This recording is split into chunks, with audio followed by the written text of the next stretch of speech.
Okay, in this video I'm going to go over the writing instructions for the writing assignment that you see in your course outline. If you don't remember, right, you go back and look at the instructions, but I'm also going to provide a basic idea of how to approach the assignment, the essay, here in this video. So you would choose between two readings, Quest for Legal Sovereignty or The Clash of the Civilizations.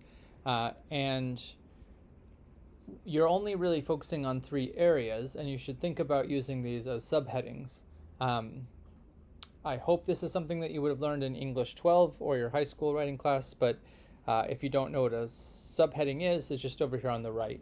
So you just put you could put it in bold and underline it and just go ahead and this is what lets me know you're answering that question. And then the paragraphs in that section should be just answering that question.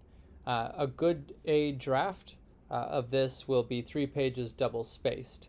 You want to be really clear and concise. So you're going to be answering the question, what surprised you about the reading? What questions did this bring up for you? And then how does this inform your ideas of law, culture, and constitutions? Now, do not summarize the reading. That's not what this assignment is about. That's really not what any analytical essays are about in college.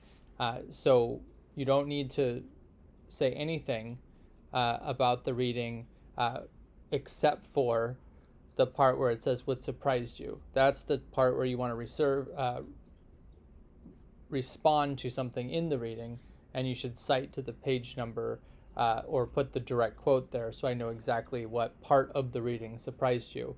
It would be okay if you took a big takeaway from the reading and said, I'd never thought about it from this point of view, and then you explained to me what you thought. In that case, you might not need to cite directly to the reading, but that's a little bit riskier as far as letting me know which part of it surprised you. So the safest thing to do is to cite to a quote. If you're having trouble with that, then try to summarize what your overall impression was as it surprised you, as it was something new for you.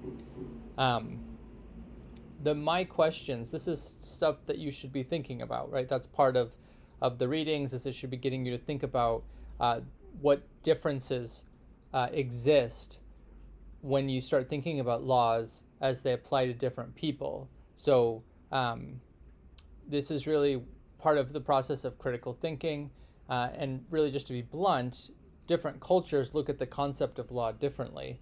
And then a multicultural society like America means that laws aren't going to be applied the same way to everyone, or even interpreted the same way. So you need to really pull that out and ask a good specific question that comes from the reading.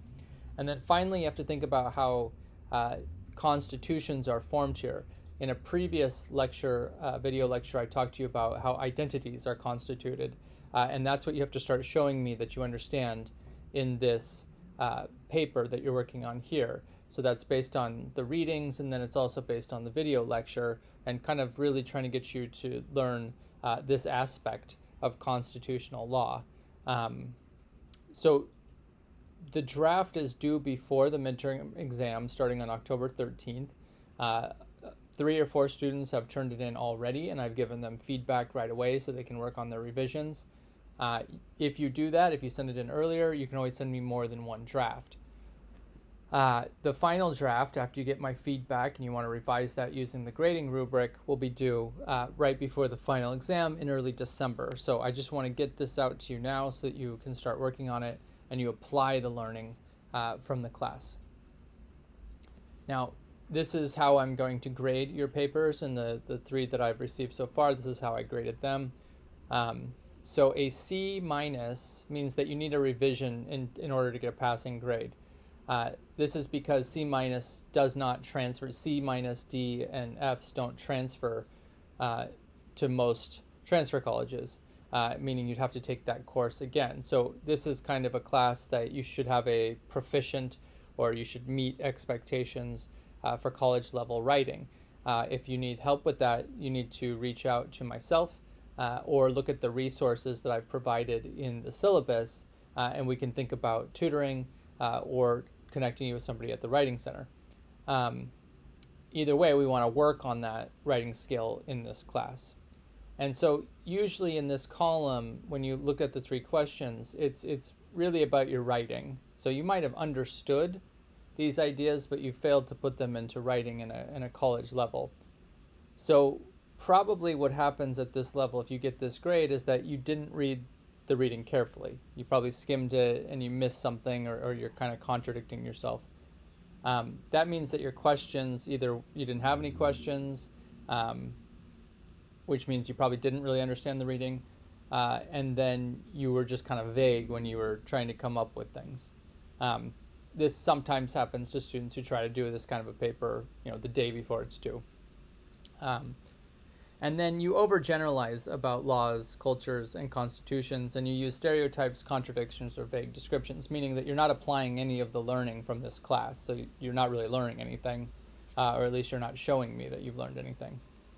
So to improve, to get to a B level, you have to paraphrase the reading in a way that allows me as the reader to see that you are struggling with it, but that you're able to kind of let me know what did surprise you, what was new for you, what was hard for you.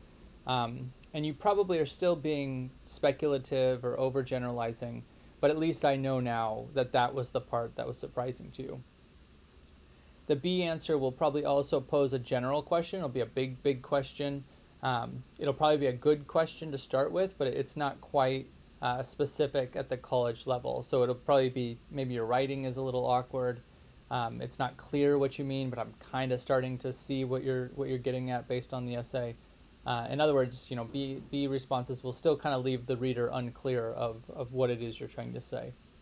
And then you'll probably start to form some ideas about law, culture, and constitutions, but you're going to treat them as something called a monolith, as if they're one thing. So you're going to call law one thing, you're going to call culture one thing, and you're going to think there's only one constitution. Just so you know, there was an earlier question in your diagnostic about how many constitutions are in the U.S. There's 51 constitutions in the United States.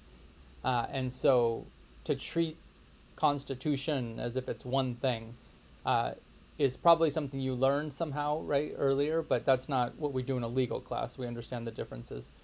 But the larger issue here is that constitutions in the legal sense are things that form identities, roles, responsibilities, consequences, and so they vary based on how they're applied. And so constitutions are written texts, but they're also how people behave.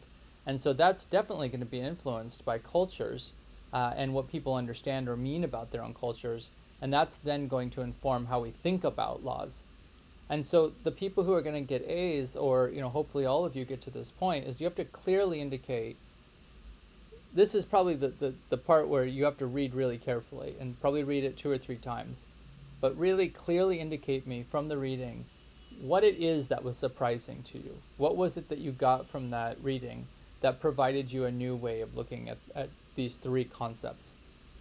And then you have to now turn that into good research questions. And those should be able to be analyzed empirically, which means we should be able to see them in the real world. We should be able to see patterns that show us the answers to these questions. So these are not rhetorical questions. These are questions that you're going to then answer in your final draft. And so this will be coherent then when you start talking to me about the difference between your original ideas about law, culture, and constitutions, which were probably monolithic, or you thought there was only one.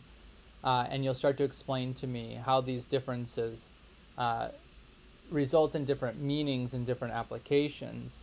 And you'll kind of separate those 2 things using the readings themselves. And that's really kind of the basic idea here of grading, and that's what will be reflected in your grade. So I just want to leave you with some do nots and a do. So do not write law as if it were singular. So I'm going to repeat that because it's something that students struggle with. Don't write law as if it were singular. It's not a cell phone, and it's not agreed upon norms. That's not what law is. And so you have to start with the fact that there's thousands of laws. And so when we speak of law, we're talking about more like a philosophy. And we're usually talking about something called legal reasoning, which is something we go into much more detail in the courts class, PLL 67. For this class, you have to start thinking about how are rules, how are rights, how are limits, how are responsibilities, how are those constituted, through identities and how that struggle for political power. And so that's diverse, that's multi, that's not one thing. So you have to consider how cultures or civilizations, those are two interchangeable words, are different, because they are different, right? Anytime you travel or talk to somebody from a different cultural background, you find out that there are differences. But there's also similarities, because we're all humans, right? And we all live on the planet Earth, and so we're responding to certain external realities. And then what causes these differences and similarities? If I just told you we're all humans and we live on planet Earth, that isn't a good explanation for why we have different languages. That's not a good explanation for why we have different legal systems or different political systems. So the two readings really get into very good detail about the West and what's called the rest, right? So we're analyzing the legal system and constitutional system in this country, and we compare that to others. And so those differences aren't accidental, they're not coincidental. Those are choices that humans make. And largely they follow patterns, like I said before. And do write about constitutions, plural. Remember, there's 51 of them in the United States alone, and that's just the written ones. We also have kind of what we call unwritten constitutions, or unwritten codes. There's moral codes, there's rules of conduct. There's all different ways that groups kind of agree to behave and enforce deviance in a variety of different ways. So these are processes. They're not things, again. They're not cell phones, they're not trees, right? They're processes. It's a thing that we engage in with people over a long period of time and form relationships around. So there's language involved, there's understandings involved, there's rituals involved, there's norms involved, there's lots of different pieces. And this is where groups of people constitute their identities, right? Police officer is not something you're born into. That's something we decide exists, and people decide to take on that occupation. It's very difficult for me to think of myself as a professor, right? That's the role that society has constituted upon me, but I don't feel any different until people start calling me that, and then I do feel different, right? Because that social group means something behind it. But if I go to the grocery store, that identity of being a professor is the same as a police officer. We are not expected to do our role or our job in the grocery store when we're not working, right? We're expected to be, quote unquote, ordinary people. And so these societal roles can be very confusing, and they can be fluid. They can, sometimes people do expect us to behave a certain way at the grocery store or at a baseball game or whatever.